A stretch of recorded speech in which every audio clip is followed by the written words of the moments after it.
so to engrave in one shot. No way. Yeah. You can engrave on any kind of material? You just have to put your software on some kind of computer generated art? What's he using that? He uses a computer anyway. No, what's the actual cutting method? I don't know. You need to look into it.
Guru Sangha with great virtues, out of compassion, for the sake of this assembly and all living beings, please turn the wonderful Dharma wheel to teach us how to leave suffering, attain bliss and birth and death, and quickly realize non-birth.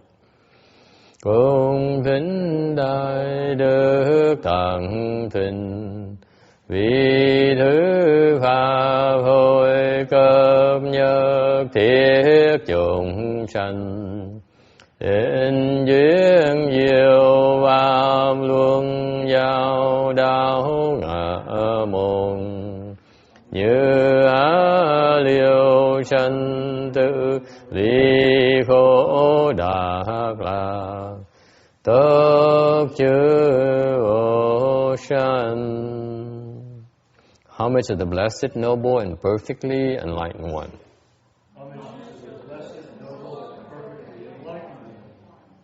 Namo Saranto Suche Doye Allahudi Samyao Samputo Xie.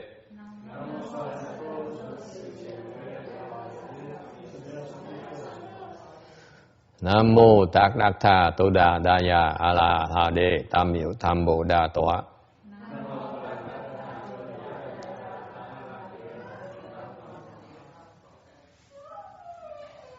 The unsurpassed, deep, profound, subtle, and wonderful Dharma, in 100,000 million aeons, is difficult to encounter. Now that I come to receive and hold it within my sight and hearing, I vow to fathom the thus come one's true and actual meaning.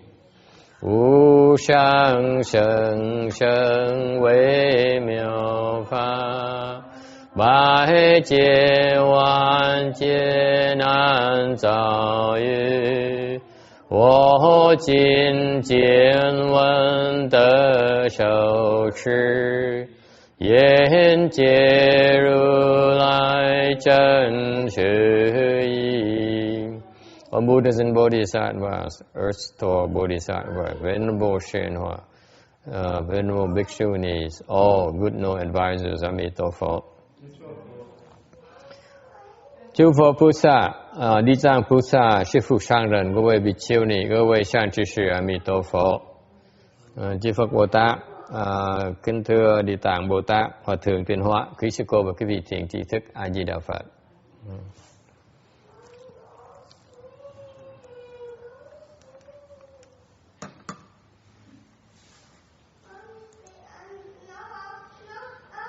Okay, one slide, 1157, the Earth Store Sutra lecture, tấm số 1157. Speaking of human heavenly blessings, nói về cái phước của loài người với cõi trời. The Emperor Liang of the Wu Dynasty asked Patriarch Bodhidharma,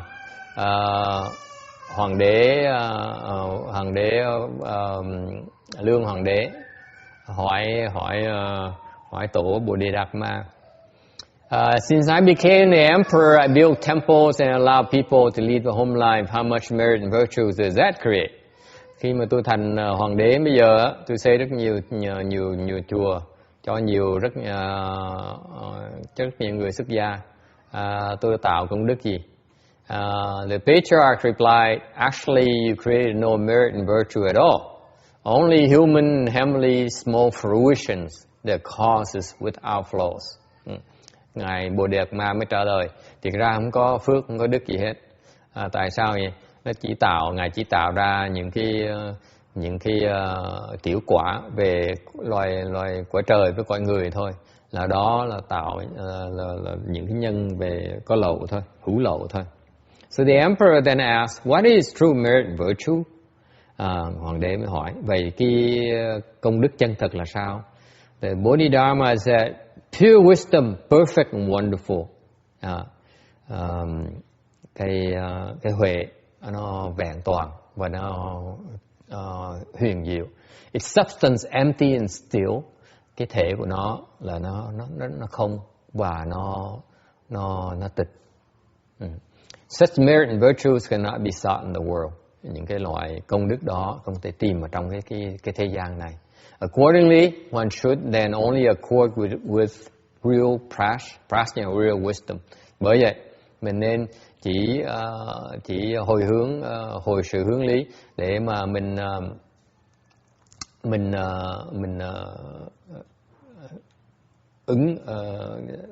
thuận với cái trí huệ bát nhã. Any questions? Ai thắc mắc gì không?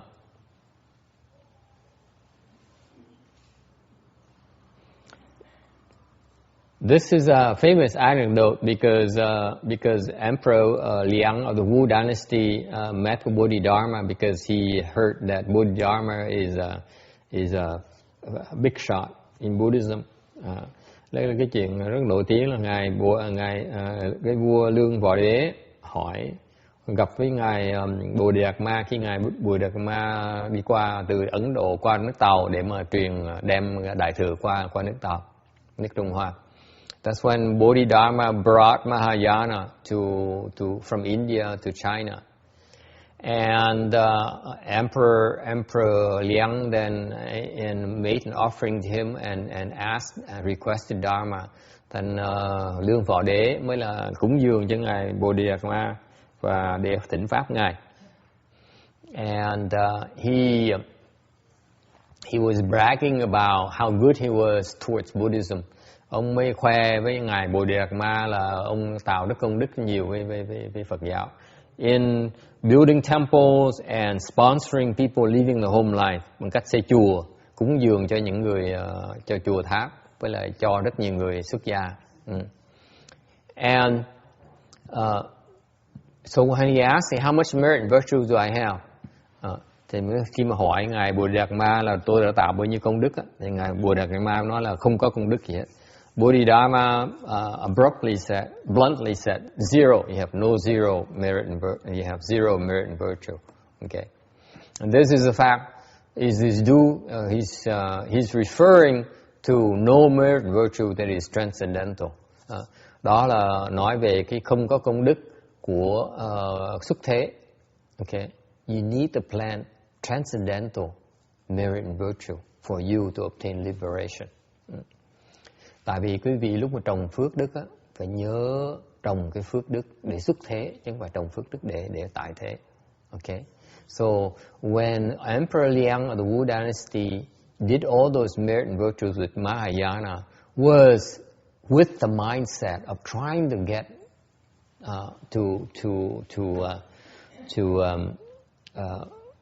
with the improper mindset.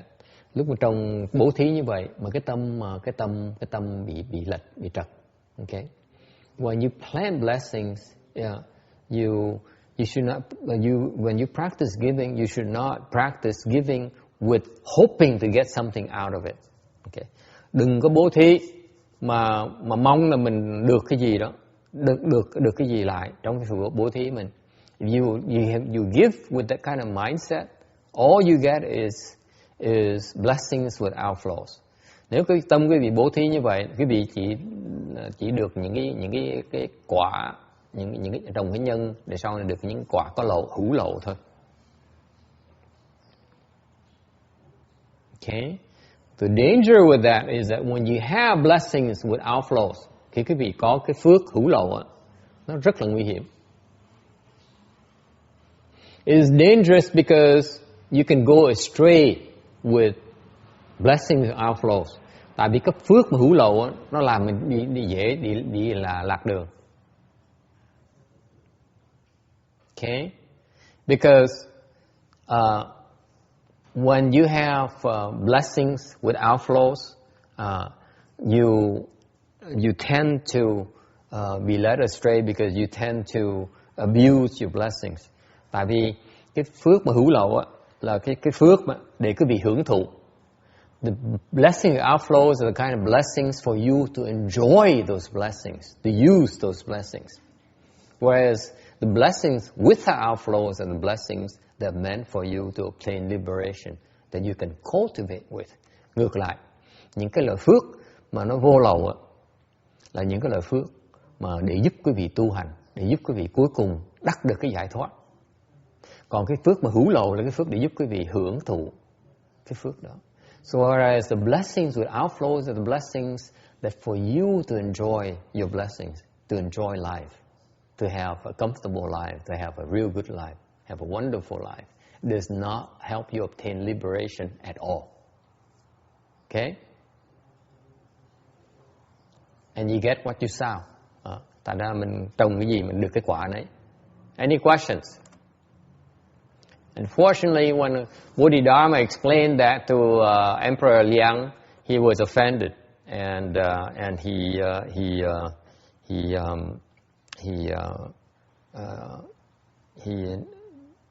he did not seek the help from Bodhidharma. Khi mà Hoàng đế Lương Võ Đế mà nghe ngài Bodhidharma trả lời như vậy, ngài rất là bất mãn. Thành ngài đuổi khéo ngài Bodhidharma đi. And that's why even though Bodhidharma wanted to help Emperor Liang, mặc dù ngài Bodhidharma muốn giúp Lương Võ Đế mà giúp không được, he cannot help.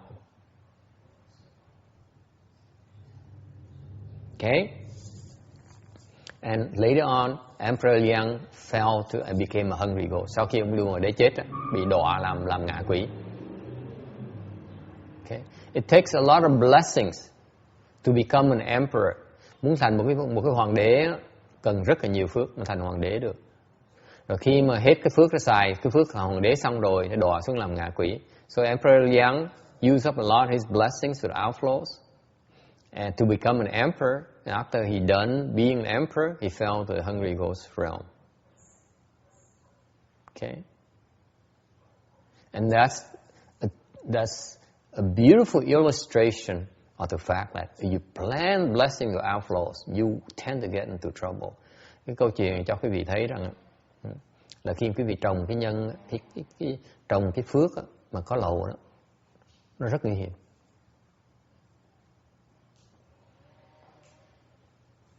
Okay, you don't just give. Đừng có nghĩ mà vào chùa mình cúng là được, là xong đâu. You have to give the proper practice, proper giving dharma. Phải cúng dường cho đúng thì mới được hưởng. Okay, any questions?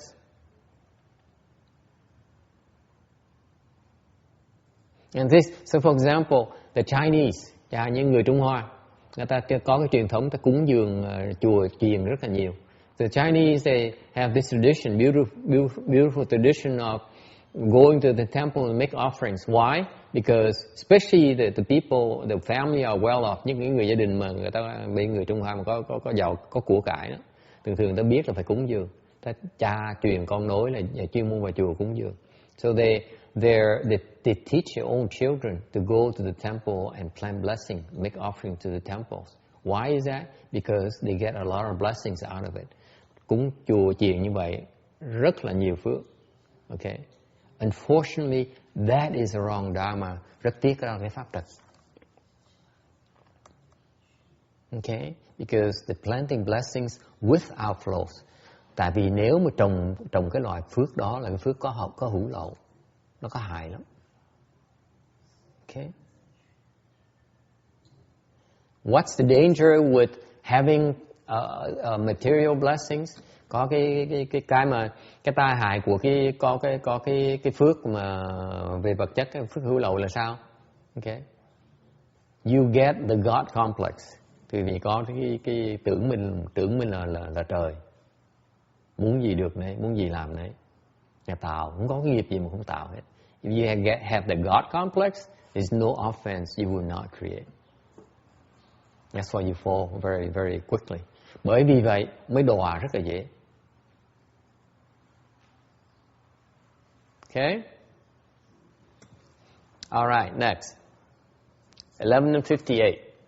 Moreover, Earth Store, if in the future the kings of countries, Brahmins and others are filled with great kindness for the duration of a single thought upon seeing the old, sick, or women in childbirth, and provide them with medicinal herbs, food, drink, and bedding so as to make them peaceful and comfortable, the merit of their giving is quite inconceivable. For 1,000 aeons, such kings will constantly be lords of the pure dwelling heaven. For 200 aeons, they will be lords in the sixth desire heaven, and they will ultimately attain Buddhahood.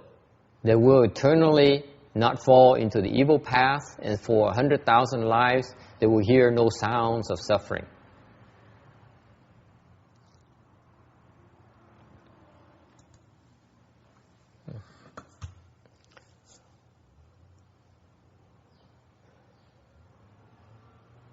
Phu Sư Địa Tạng 未来世中有诸国王及婆罗门等，见诸老病及生产妇女，对不对？谢谢。若一念间巨大慈心，不施医药、饮食、卧居，使令安乐，如是福利最不肆意，100劫中常为净居天主，200劫中常为六欲天主，毕竟成佛，永不堕恶道，乃至百千圣中闻不而不闻苦生. Lại nữa, Địa Tạng trong vị lai những vị quốc vương cho đến Bà La Môn đẳng thấy những người già bệnh và sinh sản phụ nữ, mà dầu chỉ trong một niệm phát đại từ tâm, chu cấp y dược, ẩm thực và ngọa cụ, khiến họ an lạc, thì phước lợi này rất bất khả tư nghị. Trong 100 kiếp thường làm chú trời tịnh cư, trong 200 kiếp thường làm chú trời lục dục, cuối cùng thành Phật, vĩnh không đọa ác đạo, cho đến 100.000 đời không nghe đến âm thanh đau khổ. That refers to the blessings from the field of compassion perspective. Cái này nói về cái phước đức mà khi mà mình tu cái pháp bố thí và về cái lòng từ bi. So the old and sick are in great suffering. Người già với là người bệnh đang khổ sở. If they don't get help, they will suffer agonizing death. Nếu họ không có được giúp đỡ, thì họ sẽ chết một cách rất đau đớn. Similarly, the women in childbirth need help, food, medicine in a timely way. Otherwise, both the mother and child can perish in great pain. Giống như vậy, những cái người phụ nữ trong sanh đẻ đó, thì phải cần sự giúp đỡ về đồ ăn với là cái đồ thuốc men, nếu đúng lúc, nếu không thì cha mẹ với con sẽ có thể chết một cách trong cái đau đớn. And the Buddha is one of the 8 kinds of field blessings. Phật là một trong 8 cái phước điền. What are those 8? 8 phước điền là gì? Number 1 is the Buddha. Thứ nhất là Phật. Number 2 is sages. Thứ nhì là những thánh nhân. Okay. Number 3, the monks. Thứ ba là các hòa thượng. Number 4, the Earth. Thứ tư là những người Asale. Okay. Acharya, meaning the teaching monks, những người mà thầy dạy pháp đó, dạy giới đó. Number 5, monks. Thứ 5 là những người tăng. Remember what's the difference between 3 and 5? Okay. 3 is a very senior monk. Cái thứ 3 hòa thượng là người tăng rất cao hạ. Okay. Number 6 and 7 father and mother. Okay. Number 8 the sick people. Thứ 8 là những người bị bệnh. And it says here, of all these 8 fields of blessings, if you help the sick, that is the highest form of blessing you can get out of it. Thành ra về cái phương diện này là thấy người bệnh mà giúp thì trong bát 8 cái phước điền này, khám bệnh là cái mà phước lớn nhất. Okay, any questions? Ai thắc mắc gì không? Okay. That's from the field of compassion perspective, đó về phương diện mà cái phước điền về cái tâm từ bi. It says, this text here says, if a single thought of kindness, cái văn nói rằng phát đại từ tâm, only a duration of a thought, một cái niệm thôi, then you have inconceivable blessings, mà có rất nhiều phước. You lords will be a lord for 400 years, for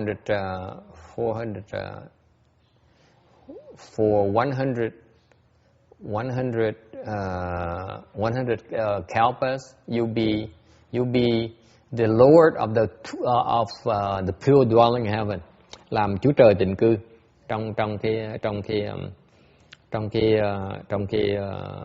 100 kiếp. And then you'll be also have the blessings to be lord of the 6 desire heavens. for 200 kalpas. Làm Chúa Trời lục dục ở trong 200 kiếp. Okay. Một cái niệm thôi. This is one thought of kindness, of trying to help others. Okay. Một cái niệm khởi lên mà giúp có tạo được cái phước như vậy đó. Okay.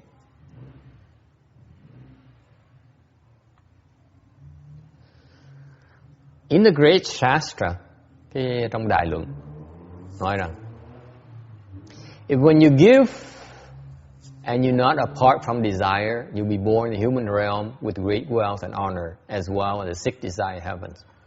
Khi cái vị bố thí mà vẫn còn cái dục vọng trong đó, thì cái phước báu thì mình sẽ sinh vào cõi người và rất giàu có và rất được tôn trọng, có địa vị. Cũng giống như được sinh vào cái cõi trời của dục giới. Okay. And if you can be apart from desire, from what giving, you can be born to the Brahman heaven, up to the abundant fruit heaven. Ngược lại, nếu như lúc mà cho mà cái tâm không có cái dục vọng, thì có thể sinh vào cái phạm thiên với là quảng quả thiên. Okay? Okay, now, if you're apart from the form mind and give, you'll be born in a formless realm. Nếu quý vị bố thí, okay, mà không có cái tâm của cái tâm của cái sắc giới, là mình sẽ trồng cái nhân để mà sinh vào cái vô sắc giới.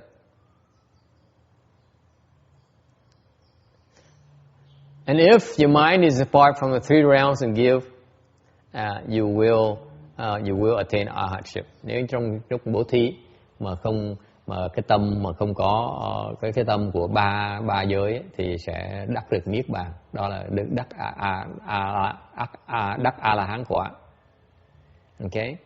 If you give and loathe evil, scatteredness and chaos, okay, and you cherish leisure and stillness, you will obtain pratyeka Buddhahood.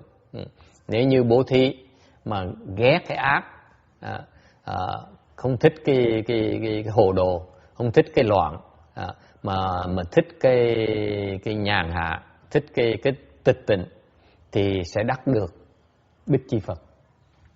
Are you paying attention, shorty? Huh? See, pratyeka Buddhahood. Okay? And when you give rise to great compassion, nếu mà cho mà cái tâm mình là cái tâm của đại bi, wishing to cross over living beings, mình muốn cứu tất cả chúng sanh, you will obtain the foremost, deep and profound, ultimate pure wisdom. You will attain Buddhahood. Trong tương lai sẽ đắc được cái đệ nhất, cái thâm sâu và cái trí huệ rốt ráo. Trong tương lai sẽ thành Phật. Okay.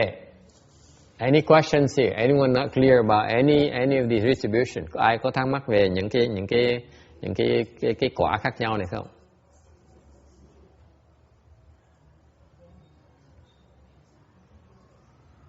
Yeah? Is it clear to all of you? Ai cũng nhìn cái này hiểu hết phải không? Yes.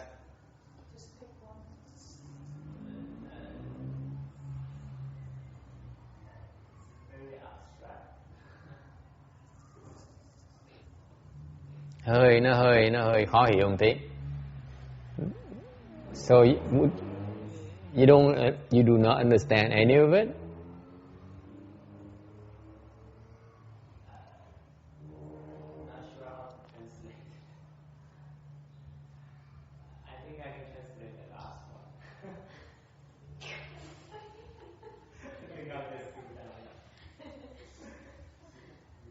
Okay, let me explain to you.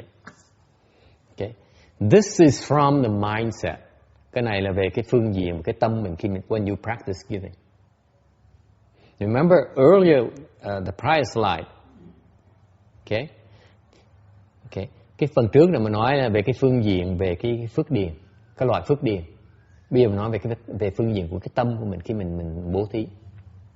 Okay. From the field of compassion perspective, you can pick it's from who do you give to. Okay. Now we're talking about how you should give. Is it clear? Now this is here is refers to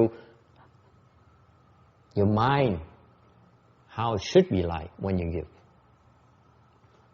Cái này là hồi nãy nói về cái phước điền, là mình cho người ta chọn cái chỗ cho. Còn này mình chọn lúc mình cho cái tâm mình phải ra sao, mình phải hiểu cái đó. Is it clear? They have different retribution. Mỗi cái quả nó khác nhau. So which one is more important for way you give or what you give? Which one has? Cái hỏi là cái nào là quan trọng, cái nào mình cái phước điền hay là cái tâm? What do you think?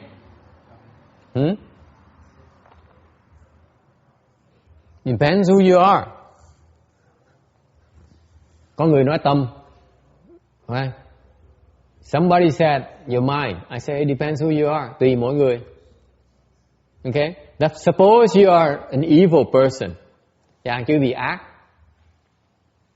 Okay? Nếu mình chọn cái tâm là chết rồi. If you choose the mind, perspective of the mind, you're dead in the water because you're so evil. You're better off sticking with few blessings. Okay? Nếu tâm mình ác á, thì mình chọn cái phước điền. This is what still gives us a chance, right? That, for example, people like us who are so evil, who are so confused, you better find a good few of blessings. Nên như hàng những người mình còn tối tăm quá, mình còn lộn xộn quá này, thì mình chọn cái phước điền cho nó đúng không? So you have to discriminate there. Lúc mình còn tối tăm, mình còn sự phân biệt, mình phải chọn cho đúng chỗ, okay? Whereas if you have a little bit công phu, ngược lại nếu quý vị có một tí công phu rồi, okay, then you have to understand that the mindset you're in when you give is very important. So phải hiểu lúc mình có công phu rồi, có hiểu pháp rồi, cái tâm khi mình bố thí nó quan trọng, nó có ảnh hưởng tới cái cổ báo của mình. Does it help Danny so far? Can you translate for her so far? Yeah, eventually. Okay. Now, we are in the desire realm right now. Bây giờ mình trong cái cõi mình bây giờ đó. Okay, I'm talking about everyone now. Okay. The way the mindset we are right now. Okay. Especially after eating a good lunch. Chàng bây giờ mình đang ở trong dục giới. Nhất là sau khi mới ăn trưa xong, ăn cơm ngon lắm. Okay. Your mindset is the first line. Sau khi ăn cơm mà ngon nê mà sung sướng đó là cái hàng đầu tiên là của chúng mình đó. This is why I don't eat lunch. Just because it saves me from the first line. Thành ra lâu tôi nhìn cơm như vậy, nhìn bữa trưa như vậy là tôi né được cái hàng đầu tiên. Okay? When you eat, you have a real nice lunch. Okay? You eat a good meal for lunch. Okay? You're in the first line when you give.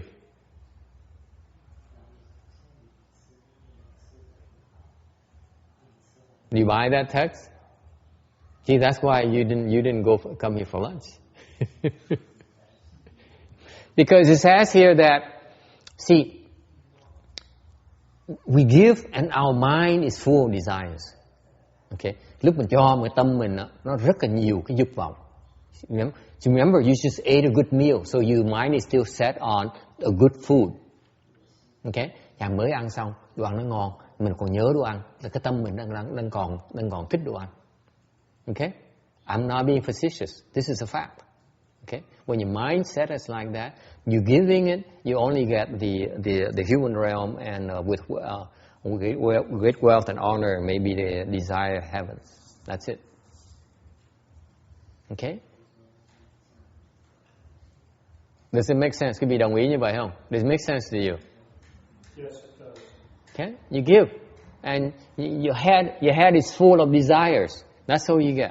Cái tâm mình lúc mình bố thí á, vào chùa, See, you take the time to drive to the temple, and you remember you're supposed to practice giving. Tới chùa muốn cúng dường, and then you wait after you eat lunch and practice giving. Boy, are you in trouble. Quý vị tới chùa xong mà đợi thức ăn xong trưa rồi mới đi cúng cái đó kẹt dễ sợ lắm. I tell you, this is why I usually practice giving before I eat. Bởi trước khi ăn tôi cúng dường. Okay? Is it clear? Okay? On the other hand, second line, hàng thứ nhì. Okay? If your mind is not full of desires, you practice giving, you'll be born in the form realm. That's what it means. Nếu như tâm quý vị, lúc mà quý vị cho bố thí, một cái tâm mà nó ít dục vọng, okay? Thì mình sẽ sanh ra vào cõi sắc giới. For example, okay, let me be blunt with you. Okay, is it okay? Or you want me to wrap it into some nice wrapping so that you're not offended? Hả? Cái gì muốn tôi nói thẳng là tôi muốn nói quanh co để cho nó đẹp đẽ. I give you an example. Okay, I give you an example that you need to pay attention to. Okay, for example, you go to the temple. Okay, especially you boys, nhất là mấy người đàn ông đó, thấy cái bà xinh quá. You saw a nice looking girl at the temple, and then you say, "Ooh, I'm going to impress her. I'm going to pull out a $20 bill and flash it, and then throw it in the donation box." Okay, so far so good. Shh, I'm cheap.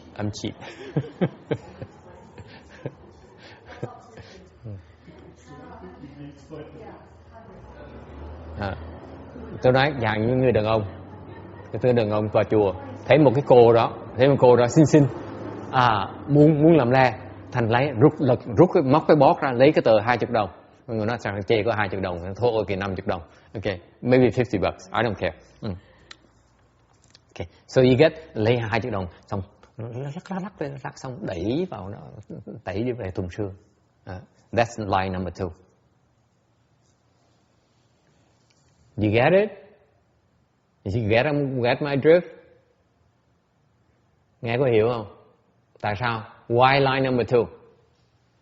I'm trying to tell you something. When you indulge in sexual desire, sexual thoughts, okay, that's line number 1. If you pay attention, okay, and you give and your mind is free from sexual desire, that's line number 2. Nếu mà cho một cái tâm mình nó không bị vướng vào cái tình dục á, thì có thể là cái hàng thứ nhì.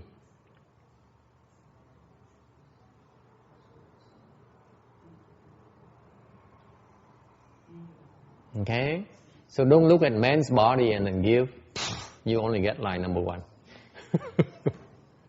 Nếu quý vị nhìn biết rằng ông cho đã xong rồi tới bỏ tiền vào thùng xương á, là chỉ được cái hàng đầu tiên thôi, là hưởng được cái dục giới thôi.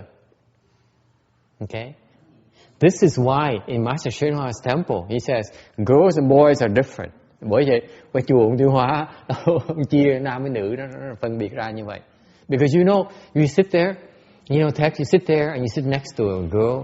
And then she puts on these fancy French perfumes. You can't help but to have false thought. And you go back and you give $1. Boy, are you in trouble. You're still thinking about that perfume. Bởi bên chùa Tiên Hoa chia ra nam nữ phân biệt ra như vậy. Chẳng hạn như mấy người đàn ông ngồi bên cạnh mấy một phụ nữ đó, người phụ nữ sức nước hoa đó, thơm, rất là thơm. Thành ngồi hưởng cho đã, ngồi hít nước hoa cho đã, xong quay lưng lại mình rút tiền ra mình bỏ thùng xương cái gì, cái tâm mình vẫn nghĩ nước hoa như thường là chết ngắt. You got that? Be very careful. Does it make sense to you, Roberta, or not? It doesn't happen to you, right? Never. Never. I remember there's an old man in San Jose. I was thinking I would match you up with him. He has a man has lots of money and who's sick. Remember? He was negotiating with me how much he's supposed to give me so that I can heal him. Yeah, it was disgusting.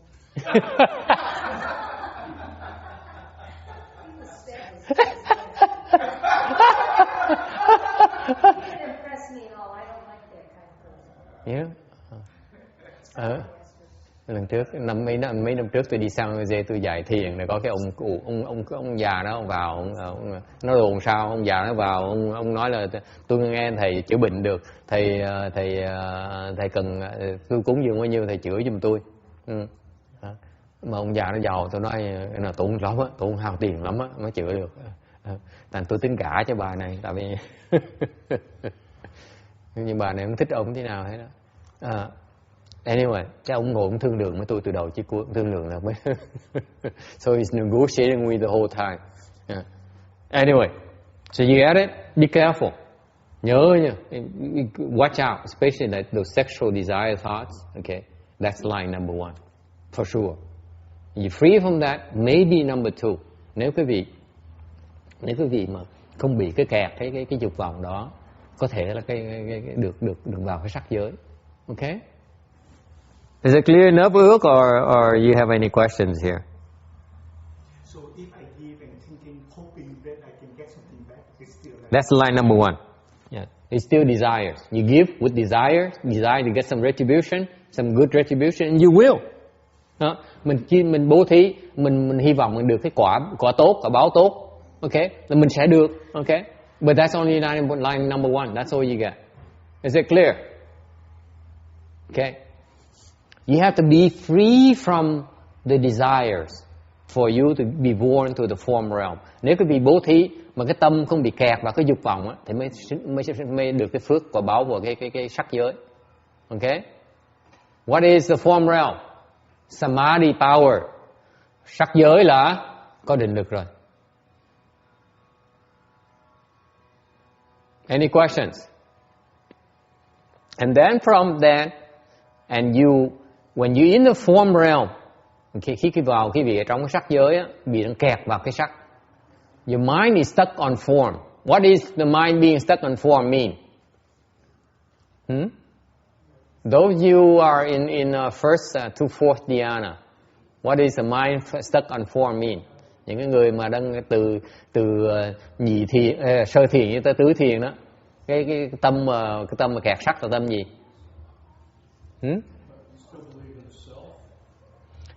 Yes, vẫn tin vào cái ngã. What else? It's more than that, more precise than that.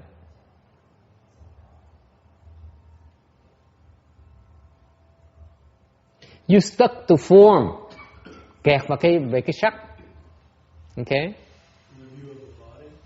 View of body. Có cái thân, thấy cái thân. That's one. Okay. You attach to things that has a form. Mình còn chấp vào cái gì có tướng. For example, you attach to a human body, especially the girl's human body. Chẳng hạn như mình kẹt vào cái thân của người phụ nữ, thích nhìn cái thân người ta. You like to look at the bodies. Okay? Not necessarily in a sexual thing. Only in the sense you like to look at the form. Okay? Không phải mình nhìn người ta để thèm thuồng về cái dục vọng, mà nhìn thích vào cái dáng. Is it clear? Now, it's no longer the raw sexual attraction, but like the attraction to the form itself. So a little bit more a lighter form of desire. Is it clear? Exactly? Are we speaking from experience or what?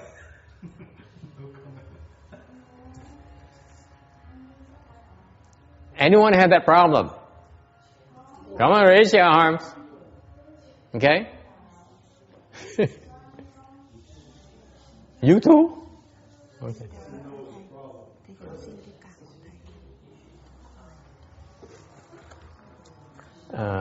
Trong cái bàn có trong cái bục gỗ cái xéo cái xéo bên chỗ phòng office trong office mới có. Một trong bốn cell thứ ba trên. So, is it clear?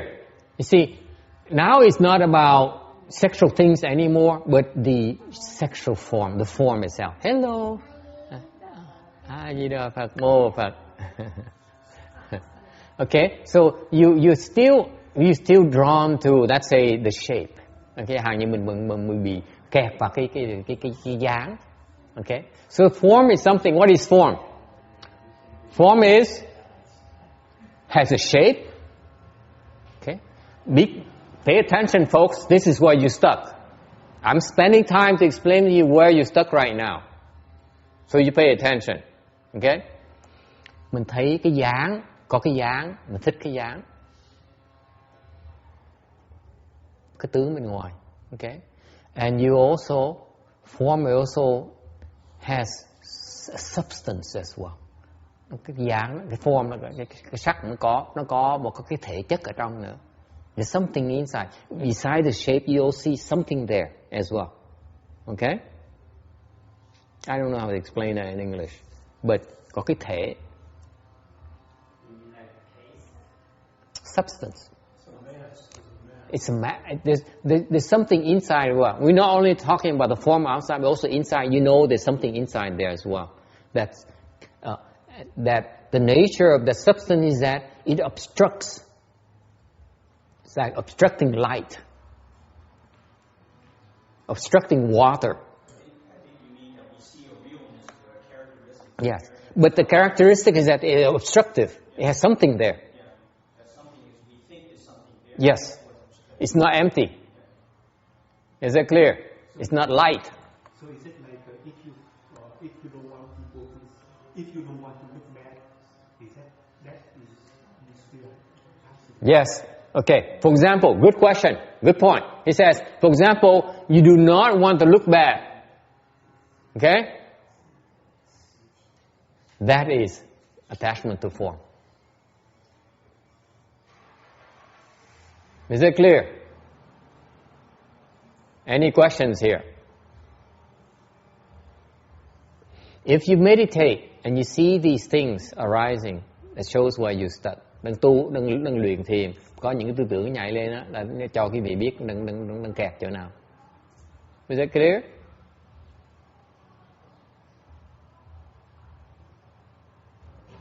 All right. Now, if you are no longer attached to form, nếu quý vị không bị kẹt vào cái sắc nữa, okay? So, for example, like if you like karaoke, chẳng hạn quý vị thích hát karaoke, okay? What is that?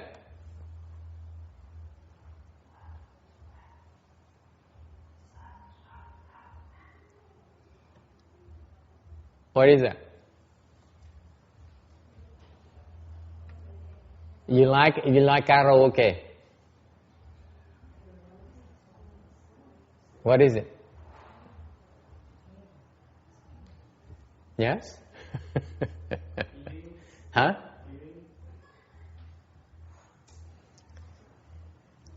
It could be both. Line number one, number two. Could be desire. Could be form. Okay, depends on which part of karaoke you stuck to. Tùy. Okay. For example, if you like to go to karaoke because you like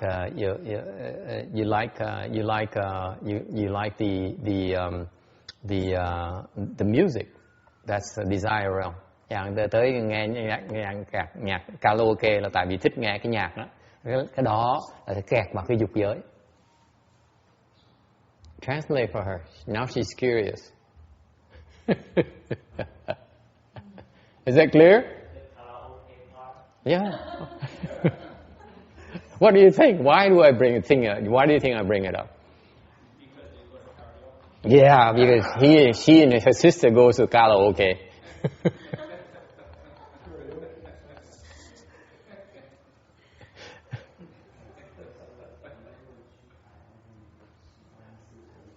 Yes. So when you said that you have to look good, and you're still attached to form, Mm-hmm.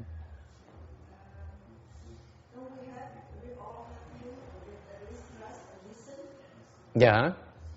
So all of us are still attached to Yes. Absolutely. You attach to your appearances. Ai hỏi là mình thích mặc áo quần đẹp cho đẹp này nọ đó, là mình nó kẹt vào cái dáng là sắc, mình kẹt cái sắc.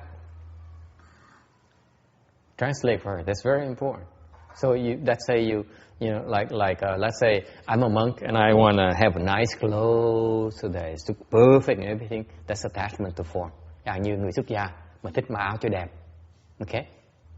Yeah, là kẹt vào cái sắc.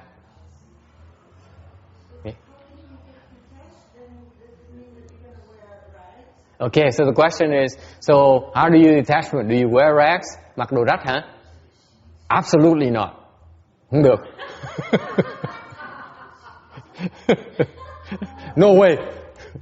There must be a much easier ways. Huh? Huh? What's the easier way? Would you like to know? Why? It's like the Sufi teaching that, you know, one of the first things you do is So what does it mean? Does it mean not being attached to form? Does it mean that you supposed to wear rags? Chẳng hạn như nếu mình không kẹp vào cái sắc á, có nghĩa là mình mặc áo rách cũng được hả? Hay là sao? Nên mặc áo rách nữa. you wear, but you're not very happy and proud of your clothing. What's the fun in wearing it then? Tại vì nói nên mặc áo mà mình không có hãnh diện, mình không có thích gì lắm, thì tôi hỏi gì mặc áo đẹp làm cái gì? Yes.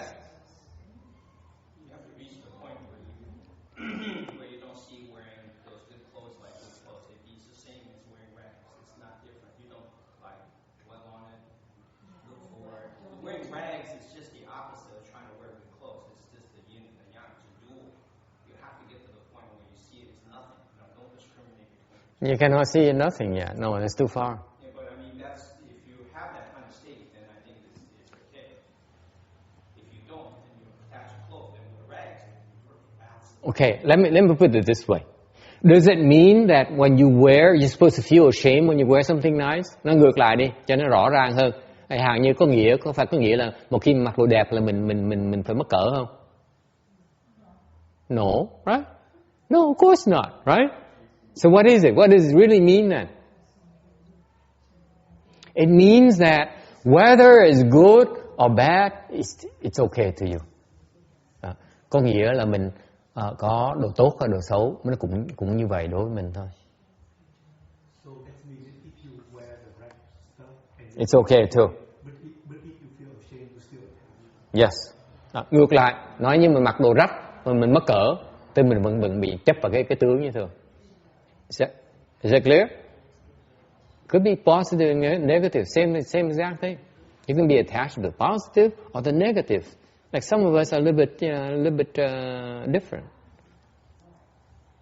Any questions here? So another way is if you wear red stuff but and you feel proud of it, then you will still attach. And he taught Absolutely. Chẳng như mình nói là mặc đồ rách, mình rất hãnh diện với đồ rách là mình đang kẹt cái tướng. We still attached to form. Okay? For example, left form people, some of them, oh, she's not here. Some of them like to wear like chẳng như mặc đồ rách mà mình rất hãnh diện đồ rách đó. Chẳng như có nhiều người tôi cố ý tôi mặc xuất gia tôi ý mặc đồ rách đó để trông nó oai hơn, trông nó ngon lành, gọi là mình chân tu hơn. Cái đó là đại kẹt tướng. Là kẹt sắc đó. Okay? And we're not going to mention any names here today.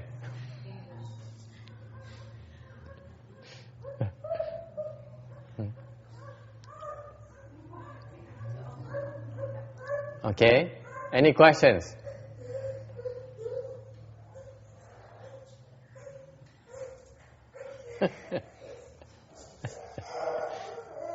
Okay, so either way, attached either way, good or bad. Dạng này không bị kẹt. Người tốt là xấu mình không bị kẹt hết. Does it help? Yes. Yes. Any questions? Yes.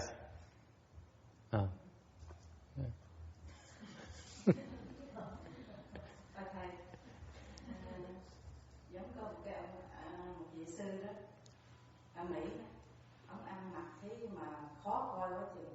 Rồi người ta nhìn vô nó ngoại đạo, ai mà cũng phải tránh nặng hết. Thấy mà mình nghe rồi nó khó chịu quá chừng. Cái đó là chấp tướng. Đó là chấp tướng. So he says, let's say there's a monk who dresses funny, and he looks like an externalist. It looks real weird. Doesn't look like a monk. I said, what is that? I said, it's a form attachment. Okay, because you have to be different. Tại mình muốn mình khác người ta, là mình chấp vào cái sắc rồi. Okay. Tốt hơn mình người ta sao mình như vậy thì mình không bị kẹt. So whatever everyone else is doing, we do the same thing, then it's less attachment to the form. Okay. Anything else? Yes.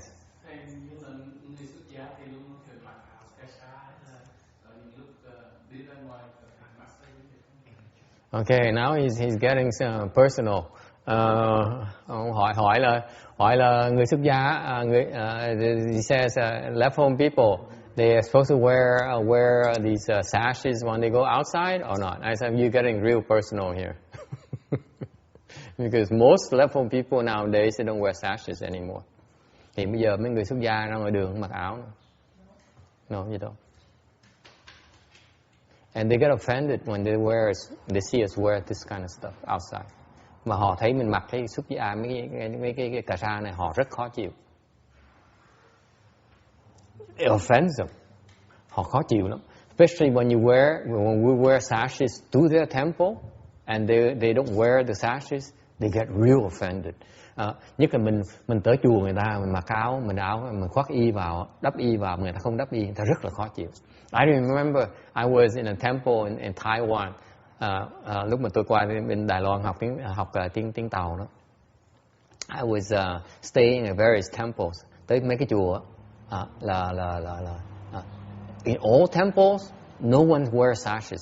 Không có chùa nào tôi tới mà người ta đắp y hết. And I went to a Vietnamese Hershang temple. Tôi tới ở một cái chùa, một hòa thượng Việt Nam đó. And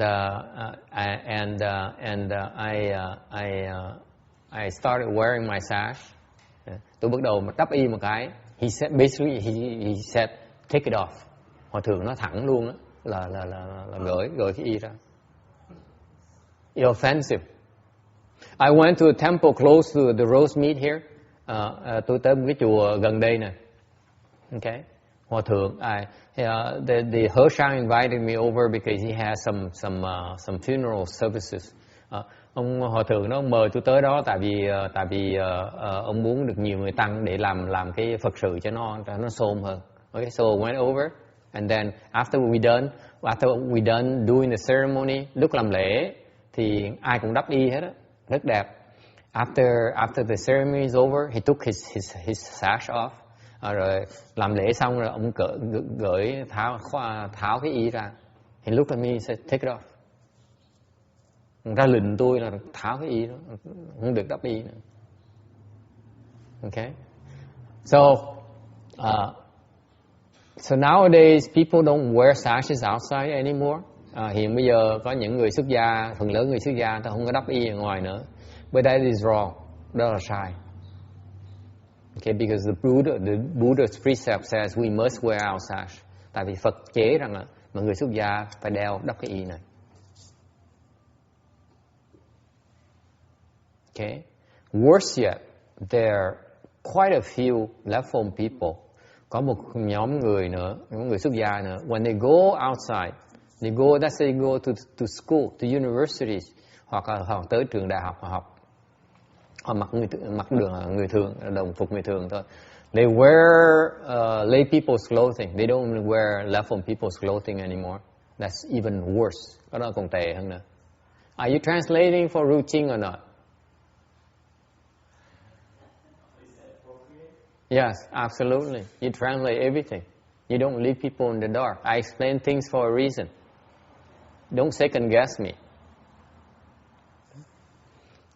Okay? Any questions?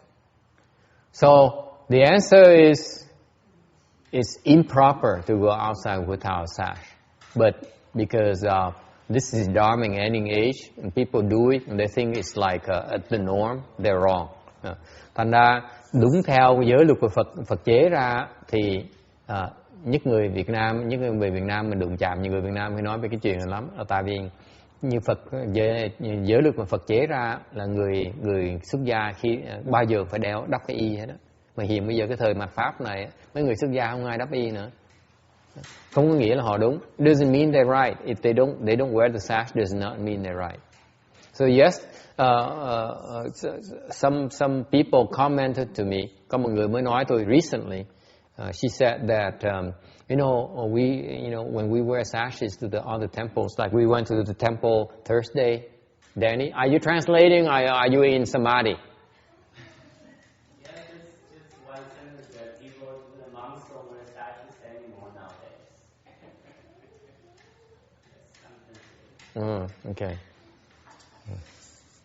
See, he does filtering for me to protect me, I guess.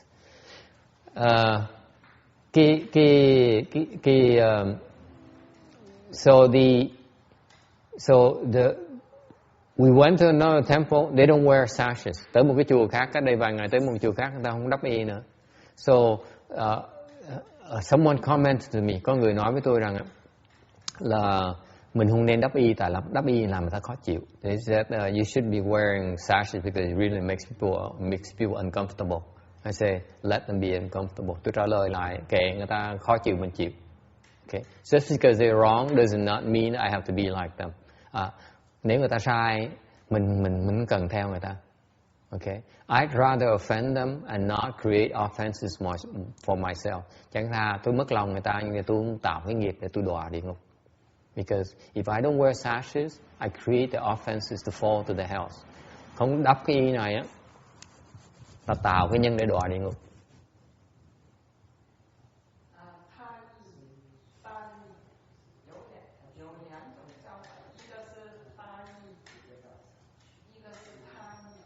Yeah, 3 kinds. Yeah, any kind of E is okay. You're supposed to wear our sash. Okay, that's what left from people. But it's called Dharma ending age because the Dharma is disappearing. People don't understand anymore. Nó gọi là mạt Pháp là tại vì người ta không hiểu cái Pháp nữa. If they really understand the Dharma, they'll be wearing sash. Họ hiểu cái Pháp, người ta sẽ mang cái y này.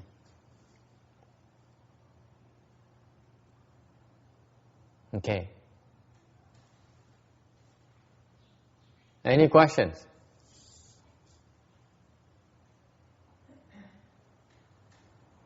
But that's okay.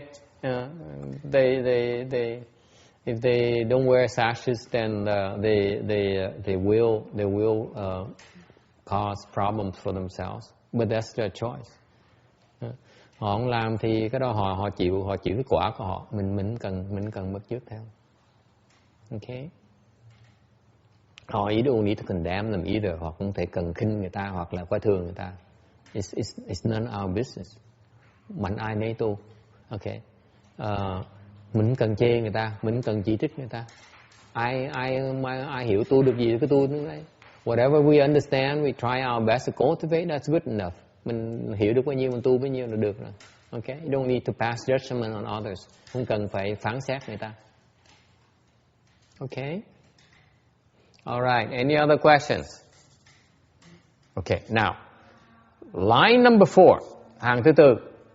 If your mind, okay. So now number 3. Let me go to number 3. So if your mind is free from form, not attached to form when you give, you plant the seeds to be born into the formless realm. Okay. Nếu quý vị cho bố thí mà cái tâm mình không kẹt vào cái sắc á, thì mình sẽ được trồng cái nhân để sanh vào vô sắc giới. It's that easy, folks. Nó dễ như vậy đó. No, let me finish. Lắc đầu hay sao?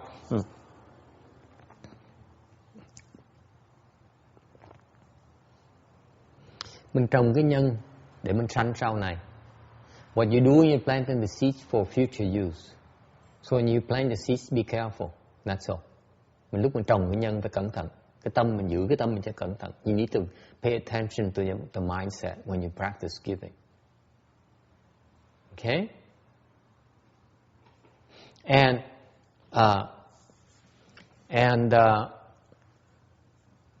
if you have these blessings, then it's much easier for you to enter samadhi. Nói cách khác, nếu quý vị có những cái loại phước này nhiều, thì lúc quý vị tu luyện nó dễ đắc mấy cái định này hơn. This is why I'm telling you. Tôi giảng quý vị để quý vị hiểu cái đó. Tại sao quý vị tu nó khó khăn? Tại vì quý vị lúc mà tu bố thí đó, bố thí trật, thành ra không có đủ cái phước để mà tiếp tục tăng triển. So I'm telling you, I'm taking the time to explain things to you because I'm trying to point out to you when you practice giving, you use the wrong mindset. That's why when you practice, you have a hard time progressing to the next realm because you lack the adequate blessings to move to the next realm. Let's say you're in a form realm, chẳng bây giờ trong sắc giới, muốn tăng lên cái định lực vào vô sắc giới, you want to progress to a formless realm, you need to practice giving without being attached to form. Nếu quý vị muốn thăng lẹ hơn thì bố thí, cúng dường mà cái tâm nó không bị vướng vào cái sắc thì thăng rất là lẹ. You don't need to sit and meditate. Không cần phải thiền nữa. You hear me? You don't even need to meditate. Không cần thiền. Those of you who hate meditation, you don't need to meditate. You practice the right, giving a right mindset, you can attain samadhi. Người ta không cần thiền, ta không có cái phước để luyện. Okay? Tại luyện tu thiền, tu luyện nó cần cái phước để tu luyện. Người ta không có phước sao bây giờ? Một cách khác là bố thí. Okay? Is it clear? And does the amount is important also? What? How about the amount? Sorry, I don't know where I'm at right now. I seem to be stuck here. Okay. Yes? What was the question again? There are three things, right? There's the field of giving. Yes. There's the tâm.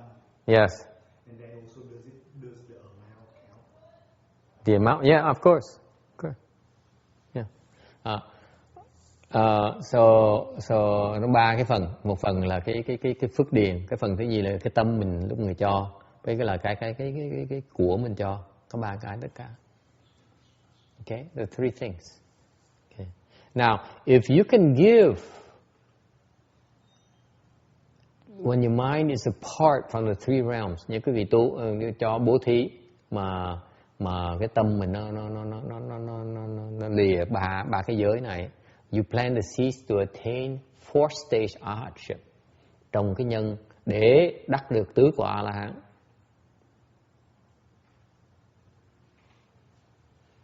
All right?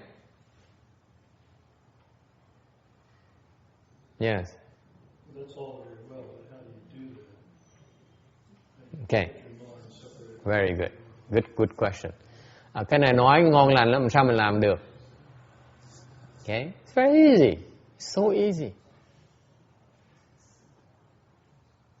This is, let me tell you a secret. Nói cái gì biết cái bí mật này. Cái này những người mà tu rồi kiếp trước đã tu rồi kiếp này làm dễ lắm. Those of us who cultivated a prior life now can do this very easily. Mình có cái phước của mình. When you cultivate a prior life, now you have those blessings. Then you understand this thing here. You just set your mind when you give. You say, "I'm don't. I'm stuck in the three realms." That is assuming you have those prior blessings. Then you connect with that immediately.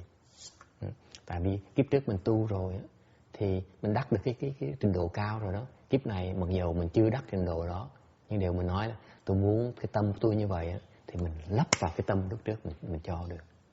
Là cái phước của mình. Ngầu không? Isn't that fascinating? It's a shortcut. Tương dài một cái đường tắt. Cậu có nghe không? Có hiểu không? Không cần hiểu, mình chỉ làm thôi. Mình về đem hết tất cả của cải tới cúng cho chùa ra xong hết.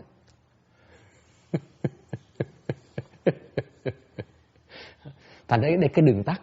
Tại người ta có phước rồi, ta đi đường tắt được. You cannot take shortcuts unless you have the prior blessings. That's why you can goof off. This is so important. That's why this is why your cultivation is so important. Bởi cái tu hành nó quan trọng vậy đó. Tu hành mà đắc được cái gì đó, mình nó có sẵn đó rồi. Whatever you accomplish, you're still there for you. So in the future, when the conditions ripen, you can simply tap into it and then leap.ถ้าmình tu đó, mình đắc được cái trình độ nào đó rồi trong tương lai, okay, mình tới duyên nó chín rồi, mình lắp vào cái đó xong mình thăng thôi, một cách dễ dàng. It's called sudden enlightenment. Cái đó gọi là đốn ngộ. I'm teaching you the shortcuts. Okay? Now, if you don't have the blessings, you can't not use the shortcuts. Nếu quý vị không có phước á, anh nói cũng bị vậy thôi, không xài cũng được đâu. Yes. Yes. But the shortcut right now, because the way I teach you right now, you need to cross your legs. That's too long. Yes. If you didn't know that, you won't be able to use it. Yeah. Ông nói đâu có gì mà đường tắt đâu. Tôi nói đường tắt có hai ý nghĩa. Lý do thứ nhất á, là nếu mình xếp bằng á, mình đi từng bước lại, okay, thì nó chậm hơn cái này. Ngược lại, cái nếu như mà mình có phước rồi thì ông nói thiệt ra đâu có đường tắt gì, tại mình có sẵn rồi. Mình có sẵn rồi mình không biết xài. Phải có người dạy mình xài. Even though you have it, Randy, and you don't know how to use it, it's of no use to you. You need someone to teach you about the shortcut. Có người dạy cái gì đường tắt chứ. See? All right. Any other questions? Yes.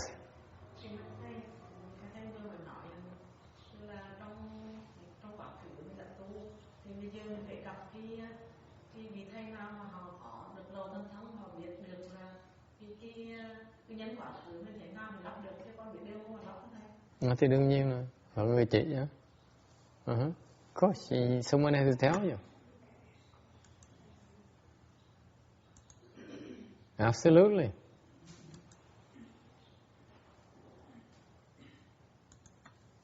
Okay, any other questions? Ai thắc mắc gì nữa không? Yeah.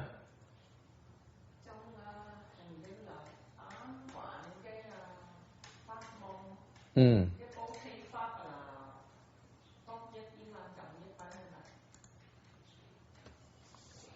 84,000 Dharma doors. Giving is the most important one. I have to say yes. Tôi phải đồng ý. It's the starting point of everything. Nói thiệt quý vị, cái bố thí là cái đầu tiên hết. Không có bố thí, vì không làm được gì hết. If you don't practice giving, you cannot do anything. At all levels, tất cả những cái trình độ, quý vị phải bố thí. Cái người mà có trí huệ là khi nào người ta cũng bố thí hết đó.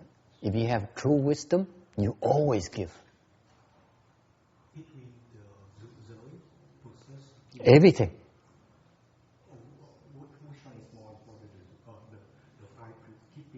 You have to give before you can keep precepts.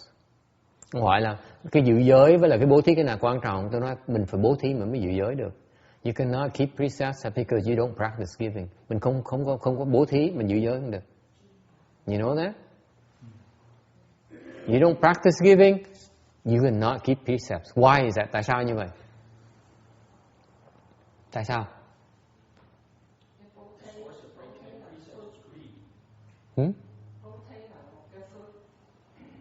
It's a blessing, so you have protection.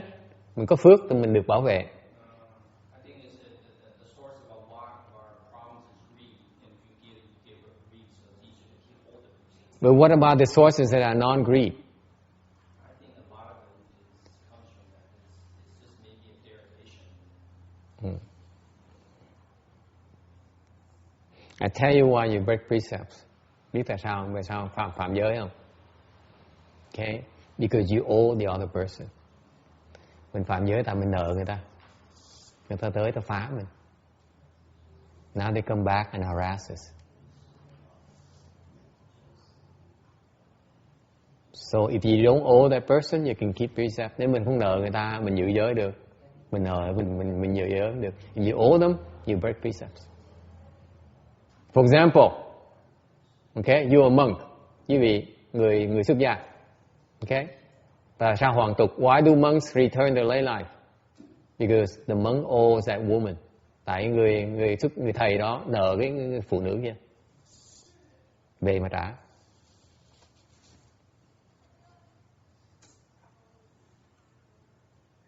Okay? So you don't owe that woman. Mình không nợ người ta dụ mình không bị kẹt. If you don't owe the woman and the woman comes and entices you, you will not fall. Yeah. Question. Trong cái bố thí pháp này hình như là cúng dường, cúng chùa, ân kinh, tiết pháp. Kêu bằng là bố thí pháp. Bố thí có 3 loại. Okay. The 3 kinds of giving. Okay. The giving of wealth, bố thí tài bố thí. The giving of dharma, bố thí pháp. The giving of fearlessness, bố thí không bố thí vô ý. All right. Now,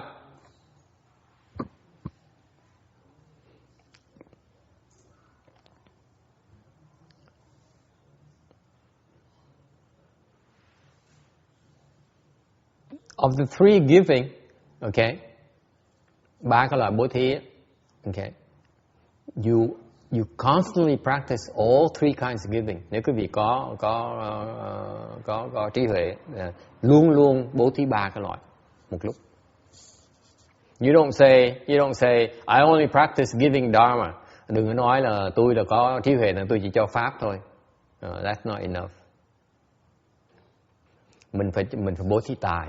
You still have to practice giving wealth. And then you also practice giving fearlessness. Rồi phải cho cái bố thí vô ý nữa. Bố thí pháp không chưa đủ. You practice giving dharma alone is not enough. You will not make it.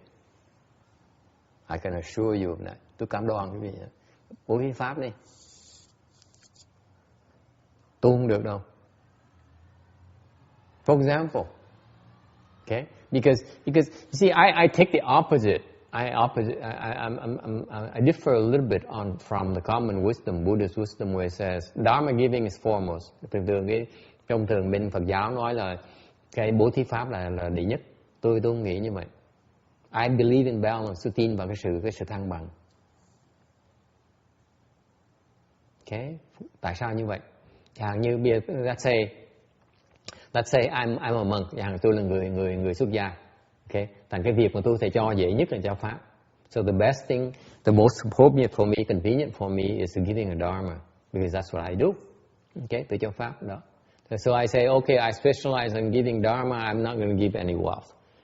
So I see a man who begging for it on the parking lot. Tôi bố thí pháp, tôi giảng pháp cho quý vị nghe. Xong tôi đi chợ, tôi ra ngoài sân parking lot đó, có cái ông đó, ông tới ngửa tay ông xin. I see a man coming to me. He says, "Can you spare $1?" I say, "No, sorry, I don't give. I don't have to practice giving wealth. I mean, I give dharma enough already.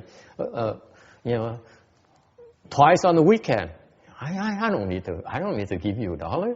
Tôi nghĩ nếu mà mỗi tuần tôi tới đây tôi giảng pháp với vì nghe mỗi weekend 2 lần á, thì mình bố thí pháp đủ rồi, đúng không? Mình tội gì mình túng cho tăng đồng làm gì? Wrong. Tại sao vậy? Why is it wrong?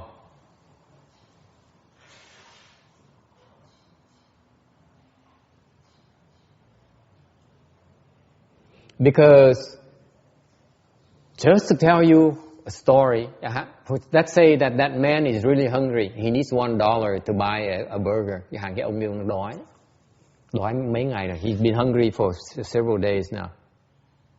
He needs $1 to buy the 99-cent burger at McDonald's. Muốn đói mấy ngày rồi, giờ muốn cần $1 để mà tới McDonald's mua một cái hamburger ăn. Okay? If I refuse the $1 to him, nếu tôi không cho ông $1 đó, because I didn't know that he needed money, I thought that he needed the money to buy a beer or something. Mình nghĩ là cái ông này mà cho $1 cho ông phi xì ke hoặc là ông mua rượu, ông uống thôi, mình cho làm cái gì, đúng không? Mình không biết là ông ta là dùng tiền đó để mua đồ ăn đàng hoàng. Okay? So I say, I'm safe. I just give practice Dharma. Dharma giving. I don't need to give money. Nghĩ mình an toàn mà, mình cho pháp mỗi tuần mình cho là đủ rồi. If I refuse that man $1, nên không cho $1, I have planted the cause for me to go hungry. Không cho ta $1 như vậy, tôi trồng cái nhân để xong là tôi sẽ bị đói như ông ấy. Là chết. Nếu mà bị như vậy làm sao mà giảng pháp được? If I go hungry like him, how can I speak Dharma? How can I cultivate? Bị đói làm sao mà tu bây giờ? Làm sao mà bố thí pháp bây giờ? Is it clear? That's why you need all three. Quý vị cần 3 cái. Không cách nào mà nói là bố thí pháp không là đủ. It's not wise. You only practice. Or you cannot say that I only practice wealth because that's what I have. Therefore I don't need to worry about Dharma and the other stuff. Ngược lại, cái vị thầy nói là tôi có tiền, tôi rất cho nhiều tiền là đủ rồi. Cái tài của tôi là làm ra tiền, tôi làm cái tiền tôi cho là đủ rồi, cũng không được nữa. Is that clear? Because if you only practice giving wealth, then you don't know how to give, do you? Nếu quý vị chỉ cho tiền không á, quý vị không biết làm sao mà cho, đúng không? Phải có cái pháp cho mới đúng. You need to know how to give. And that is Dharma right there. Okay? You say, I make a lot of money. I excel making money. Okay? And I have a good heart. I give a lot of my money, my hard-earned money away. Okay? That's good, isn't it? Of course it is. But the problem with that is you don't know how to give. You only give on line number 1. If you spend your entire life working or making a lot of money, you can only at best do number 1. Get to number 1. Cho hết cuộc đời mình á, cúng 2 tỷ bạc để cho xây chùa, để cho người xuất gia này nọ, thì cũng là cái hàng đầu tiên thôi. Isn't it scary? You waste your entire life, all you get is line number 1. Phí một cuộc đời mình thôi, mình chỉ hưởng được cái pháp, cái hàng đầu tiên thôi, dục giới thôi. Alright? Any other questions? Ai thắc mắc gì nữa không? Yes. She asked, what if you don't have the dollar to give? Okay. Câu hỏi là nếu như không có $1 thì cho làm sao bây giờ? Okay. Give your wife. Cho vợ đi.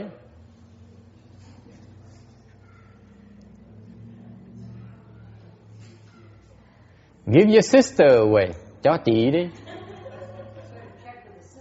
Yeah, she's gone. That's why I said talk behind her back. Nói xấu sau lưng người ta được. Okay. What if you have no money? Không có tiền sao bây giờ?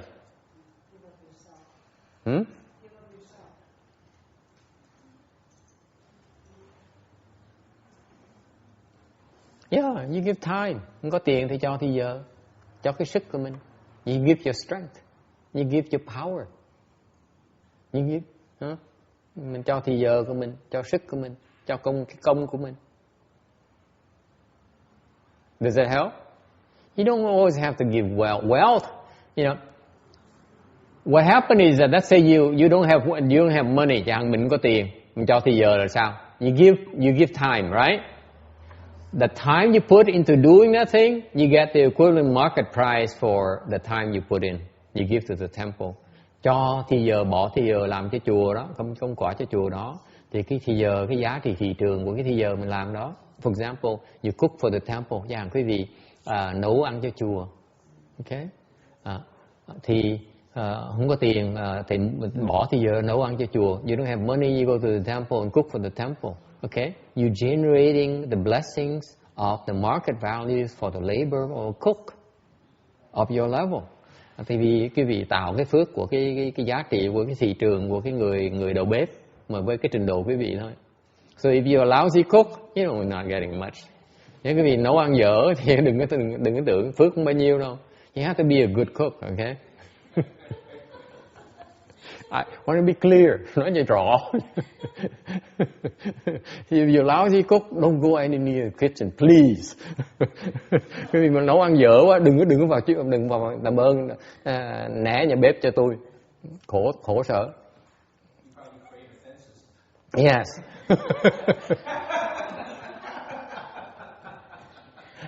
tạo nghiệp nữa. Nấu ăn dở là tạo nghiệp chứ không có phước gì hết. Okay, anything else?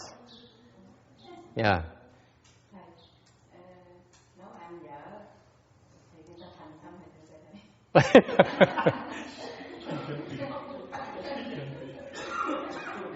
I have to disagree. Bà nói là nếu ăn vợ thành tâm, she says if you are a lousy cook but if you're sincere that's good enough. I say no, I have disagreed totally. Tôi hoàn toàn không đồng ý. Not if you have to eat it. Nếu cái người mà ăn phải đồ ăn mà mình nấu mình dở, mình có thành tâm người ta phải ăn đồ ăn mình, thường người ta không đồng ý.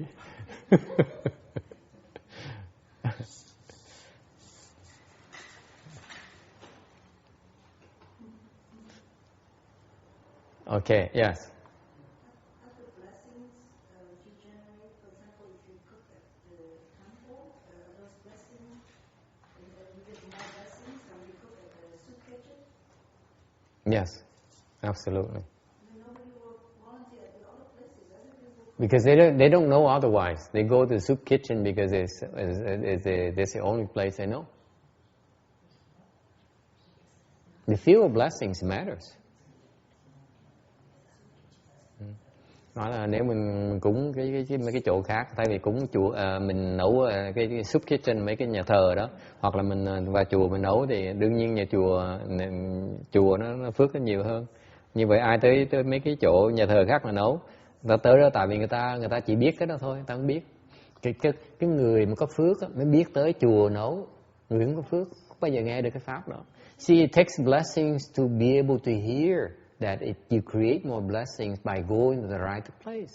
You don't have the blessings, you cannot hear it. Không có phước, không nghe được cái pháp đó. You see? It takes blessings to generate blessings. Okay. Nhiều khi có nhiều chùa người ta có nhiều người muốn nấu quá, người ta không cần, làm sao bây giờ? Okay. Then you clean the bathroom. Như vậy chui phòng tắm. Even better than the kitchen. Chui phòng tắm nó còn phước hơn là nấu ăn trong phòng bếp nữa. Okay, now we're starting a new line of business. Okay, bathroom cleaning.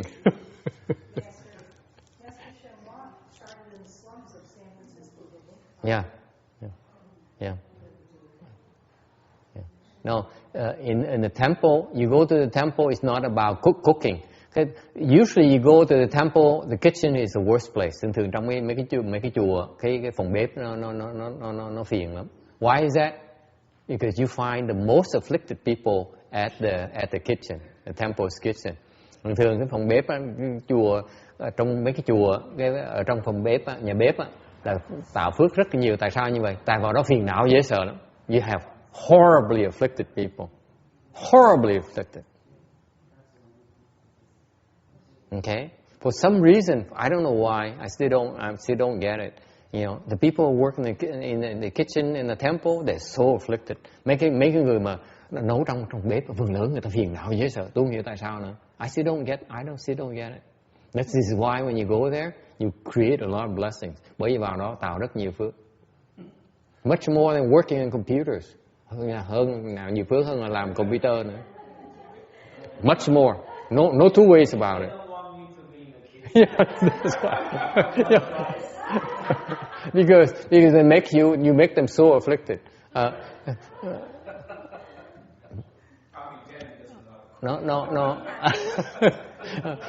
Tôi nói là cái làm trong bếp á, nó còn tạo nhiều phước hơn làm sửa mấy cái máy điện toán này nữa.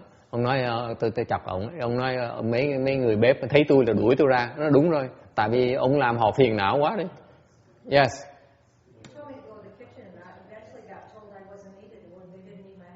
Yeah, they're so afflicted. I mean, it's just you know, it takes a lot of blessings to be able to survive in the kitchen. Ở trong bếp cần nhiều phước lắm. Chứ họ phiền não quá đi. They're so afflicted. They chase you out. They cannot stand you. They butt heads and I know I'm bad mouthing the volunteers in the kitchen, but for some reason they get so afflicted. Trong bếp, trong chùa họ phiền não dễ sợ lắm. Okay? This is why I rarely I stay away from the kitchen. Bởi tôi né mấy cái chùa, mấy cái bếp là tôi né xa không tới gần. They bark at you. Yeah. Yes. So most people's lives, cooking is kind of a private thing. So Yeah. you cook in a group and people come in and everybody has their own way of doing things. Yeah, they have their own way of doing things and you're doing it wrong. And they lose their patience. They get upset. Oh yeah. Yeah, and they have all kinds of excuses. They say you're doing this way, you're wasting so much at the temple, and they're always on the right. Trong mỗi lần ta nấu ăn, người có cái phương pháp khác nhau, người làm khác nhau, làm không đồng ý với nhau, họ cứ chỉ trích nhau, hỏi nó là làm vậy là sai, làm vậy tốn thì giờ làm vậy phí của Tam Bảo. Thành ai cũng đúng hết á. Everyone is right. Because everyone else is wasting the triple jewels property. Ai cũng là phí cái của Tam Bảo hết. Thành cái bếp nó phiền phức dễ sợ lắm. Okay?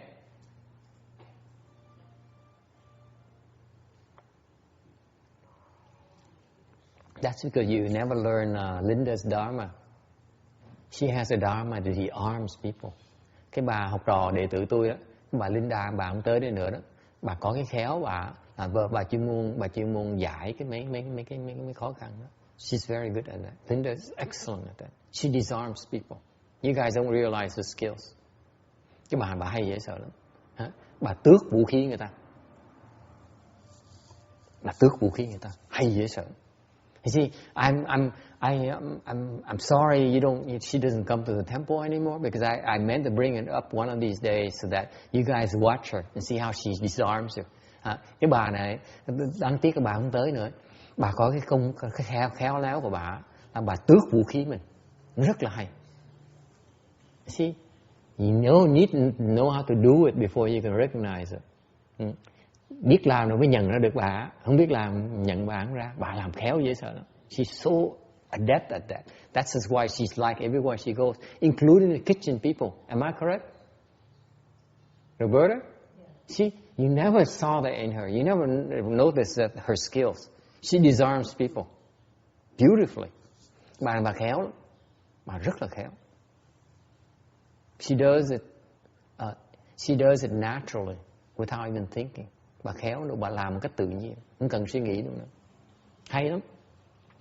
We should try to bring her back one of these days. And you guys watch her, how she disarms people. Bữa nào ví dụ bà tới chùa một lần để quý vị quan sát làm sao bà tước vũ khí người ta. Would you like to? See, you just watch her and see how she does it. Watch her interact with others, how she disarms people beautifully. I like that. I really admire her skills. Tôi thích cái khả năng của bà. Mấy người còn trẻ không hiểu được. See, the young ones, they don't know how to do that. Or the old ones, they're too old to learn. Mấy người trẻ không hiểu. Người già thì già không muốn học nữa. Chứ còn bà này bà khéo dễ sợ lắm. Yes. See, Lang doesn't know Lang has zero of that skill. Nhưng cái bà Lang sau đó hoàn toàn có cái khiếu đó. Cái khiếu. The skill to disarm people. When she talks to you, her mannerisms are very non-threatening. Now you remember, you think back, you play back all the memories. It's how she disarms you. Tôi nói để quý vị biết là có nhiều người đã tu với đệ tử của tôi là lâu rồi, cả 2 năm rồi, gần 2 năm rồi. Bây giờ để họ nhớ lại làm sao bà tước cái vũ khí của mình. You see? You agree with me? She disarms you. Yeah, constantly. She disarms you constantly. Diffuses all the anger. Yeah.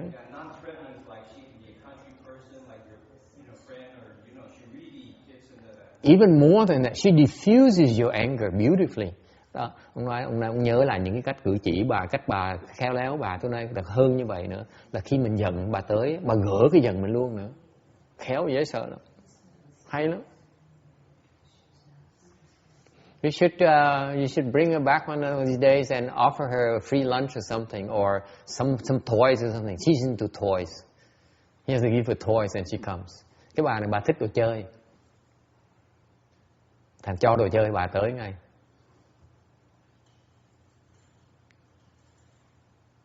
Okay.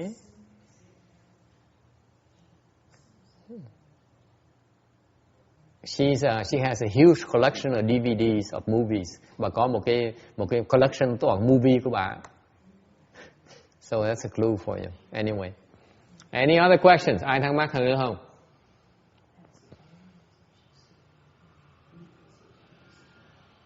You need to see them in action before you can recognize them.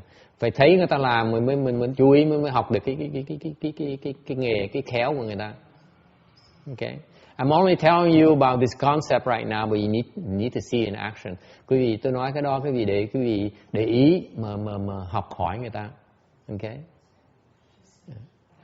The problem with Linda though is that when she disarms people, she still reveals that she's disarming people. The true people disarms you, they do it, you don't even know it. See, if Randy still remembers it, that means she's doing it excessively. If she had perfected it, okay, then she disarms you, you don't even know she disarms you. Yeah, that's like con men, they do such a good con, you come back. It's no con. It's no con. No con at all. That's the ultimate con. It's no con. But you go by degrees, phải tập từng cái trình độ. Now you are zero, hiện bây giờ quý vị đang zero, huh? So you need to learn about, you need to learn from the master first, the mistress first, and then you graduate. You have to transcend her. Phải học thầy cái đã, xong rồi từ phải hơn thầy, huh?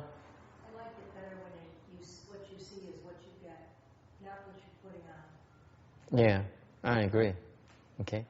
And that's the ultimate. That is the ultimate. And I felt a lot of ways intimidated because, and I say this. It's a facade. Yeah. I was intimidated because I wasn't like that, and I wasn't of the same ethnic group. Yeah. That's the first time. Yeah. I felt that. Yeah. No, she developed the skill out of survival, need for survival, because people took advantage of her. So she developed the skills, and she's smart enough to know how to do it, but she stuck on that skill. Okay, she never perfected it. If she perfected it, she would have done it so well that no one even notices it anymore. And that's her drawback. She's stuck on that. This is genuine. It's not real. It's like I can trick you into doing something, and I know I'm doing it intentionally. Yes. Yes. And then once I get it, then it's like, Yeah. see you later. Yeah. See you later. So you're saying it's disingenuous. Yes. Yeah.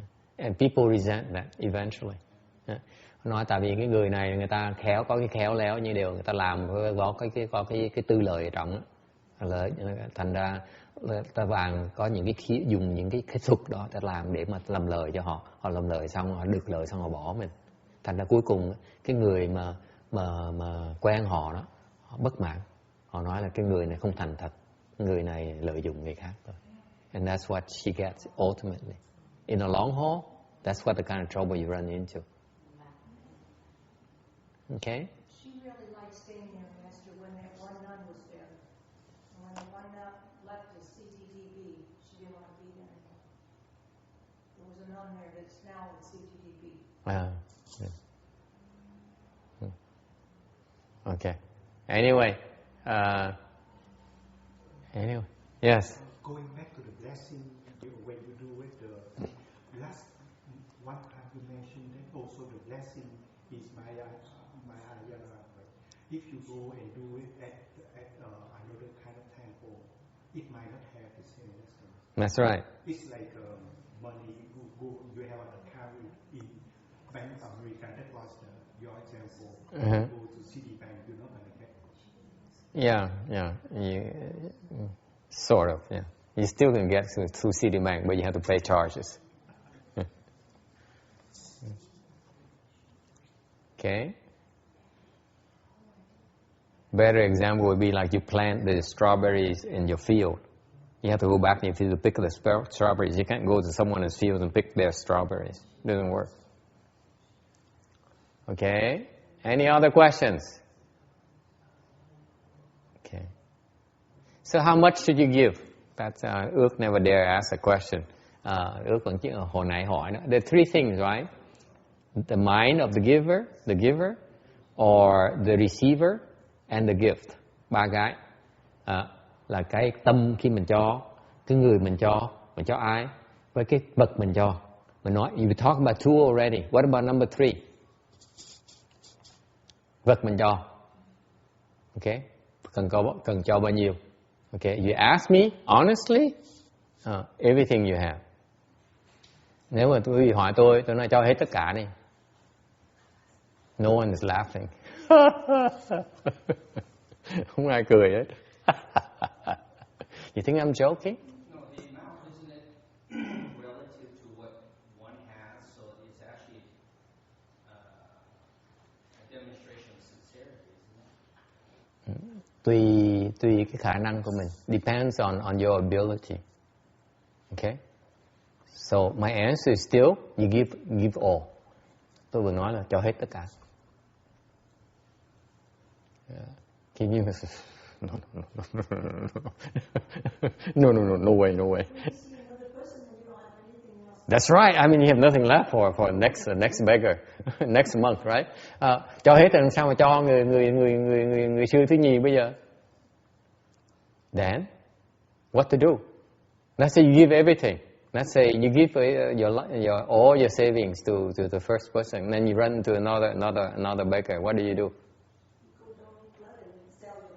Yeah, there you go. You keep giving until you're out. Whatever you can have, give it all. Okay? So it's best not to keep any money on yourself. You only keep like 20 cents or so.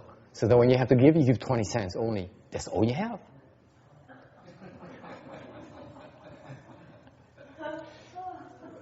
See? Don't bring a checkbook. Absolutely not. Don't bring any plastic. Okay. So the amount is basically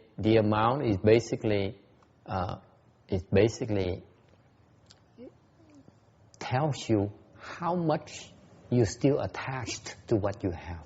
Nói một cách đàng hoàng nha, hết đùa nha. Cái số tiền mình cho hay của mình cho nó cho mình thấy mình đang còn kẹt bao lâu cái của cải của mình, còn bao nhiêu mình đang kẹt bao nhiêu. Okay. All right. I think it's safe to move on. It's better to move on because.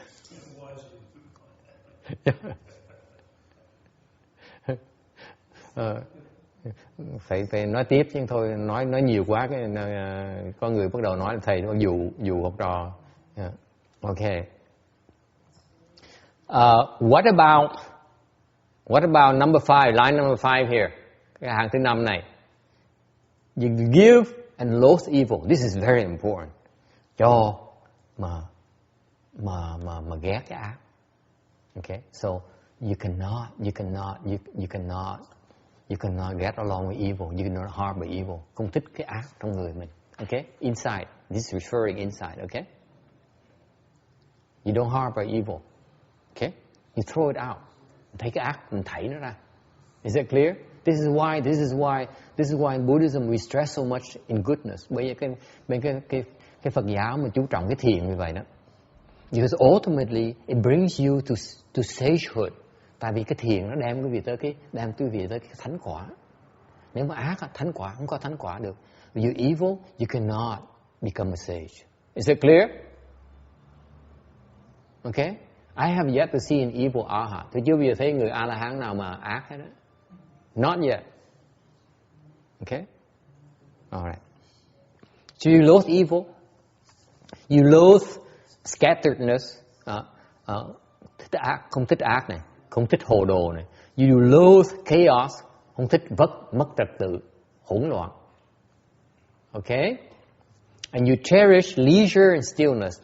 Thích thanh thả, thích thanh nhàn, thích tĩnh.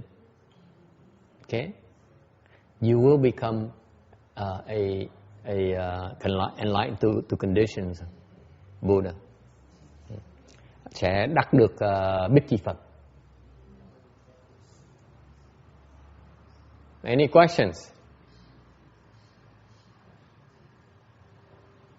Okay. So, slow down. Bởi vì muốn đắc quả vị này á là phải thong thả xuống. Okay. Don't do so much. Don't try to do so much. Đừng có cố ý làm nhiều quá. Right? Because if you have too much to do, your mind is engaged. Cái tâm mình nó có nhiều việc làm quá, cái tâm mình nó quay. Okay?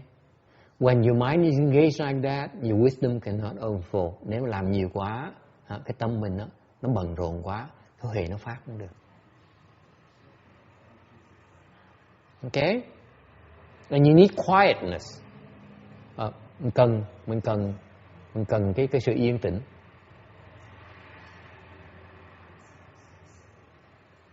Okay? So for example, you need to withdraw. Suppose in today's society, how do you find quietness and stillness, leisure and stillness? Ở đây sao mình cái xã hội này sao mình kiếm được cái chỗ thanh nhàn với cái chỗ mà tịch tĩnh được? Yeah. She asked, so isn't that being attached to the goodness and the evilness? How can you become a sage attached to it? Well, I guess her point is that because she says she learned that it's supposed to be not attached to good and not attached to evil. That's why she comes. I don't know.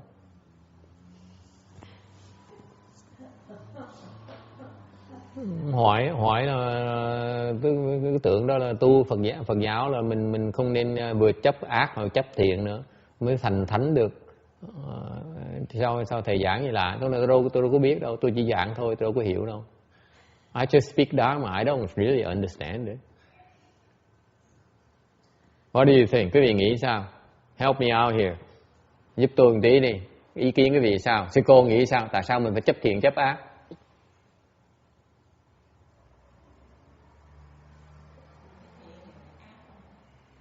Sao thánh mình còn chấp có thiện chấp ác, sao mình làm thánh được?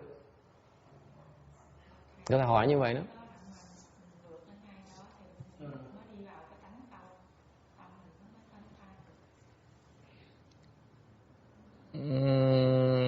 Đi vào được cái gì? Then you enter emptiness. I have to think about it. Tôi suy nghĩ đi là cái này nó khó hơn tí. Yes, go ahead. What I'm thinking. Well, I would just say don't think about it so much. But she says you need to make sure you discern between good and evil. If you don't think about it, how do you know? You know. Huh? You know. You don't have to think about it. But she's saying we're not supposed to discriminate. Making it too hard. Making it too hard. You can't. You think about it like that. You can't do anything. So do I know what good is? Do I know what evil is? It's an excellent question. If you like that, you're going to be in trouble. Text. This is why you're confused. Ông này ông nói là cái này đừng có bận tâm quá, tại vì cái băn khoăn cái chuyện nó không có lợi hết, nó càng khó khăn. Tôi nói vì vậy ông mới hồ đồ. Phải viết rõ ràng chứ. You have to be clear about good and evil, right, Ruching? Right? Has to be clear. I'm not confused. But you know what? She knows what good is. She knows what evil is. And why think not what's good, what's evil, and start thinking. Your mind just goes around in a circle. You can't think. But the question she asks is that why should I discriminate between good and evil? That's a discriminating mind. Bạn hỏi đúng là tại vì mình biết thiện biết ác, mà tại sao mình phải cần phân biệt thân thiện với ác? Không phải là cái tâm phân biệt nó còn nặng quá hả? Đấy. How you answer this? See, the engineer is hiding. Good at asking questions, not good at giving answers. Yes. I think that's when you get to that point, that's the sage's mind. So forget about that point until you get there. So as long as we're not there, then just keep on inside and do what you have to, because it'll take you closer to the point where you can make that final leap. But if you don't, then you stop. Nghe hiểu không? Nghe hiểu không?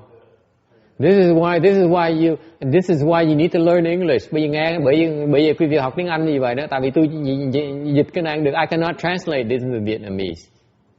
Okay, if I translate, I lose so much out of it. Dịch là mất hết. Nghe không? Hiểu không?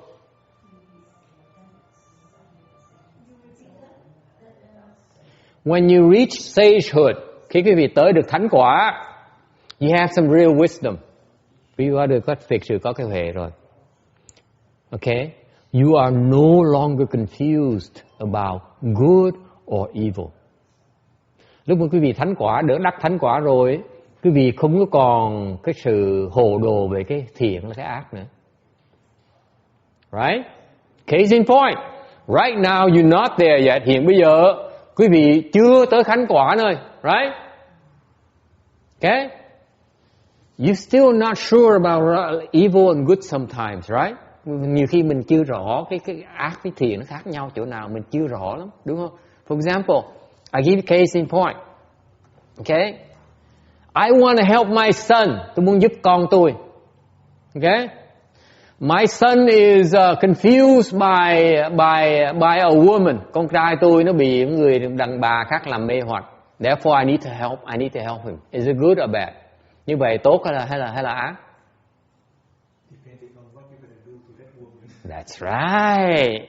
You're confused. You're not clear yet. See? You're not sure where is good and evil, where's the delineation, where does good stop and where does evil begin.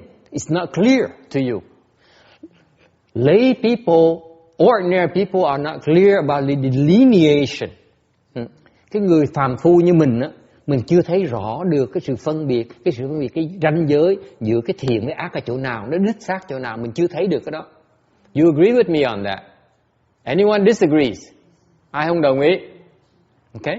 As long as you're not sure about where the line is, you better off staying on the good side. It's safer. Khi mà quý vị chưa thấy được cái sự ranh giới đó, thì cái mà an toàn nhất á, là ở bên cái thiện á, đừng ở ác. Thì cái chỗ đó mình không sai được, mình không có đọa được. When you stay on the good side, you will not fall. Then you have a chance to become a sage. Quý vị không đọa, thì quý vị có cái cơ hội để mà thành thánh quả được. Does it make sense in your routine? So before you become enlightened, you need to discriminate between good and evil. Trước khi mình đắc quả, thánh quả, mình phải phân biệt cái ác với cái thiện ở chỗ nào, để mình né cái ác. So you stay away from the evil, as far as possible from the evil. Để mình biết cái chỗ nào ác là mình né nó càng xa nó càng tốt. That's the strategy. Đó là cái chiến lược của mình. Do you agree with that? Once you become a sage, khi quý vị thánh quả rồi, there's no more good, there's no more evil. Khi thánh quả rồi, không còn ác, không còn thiện nữa.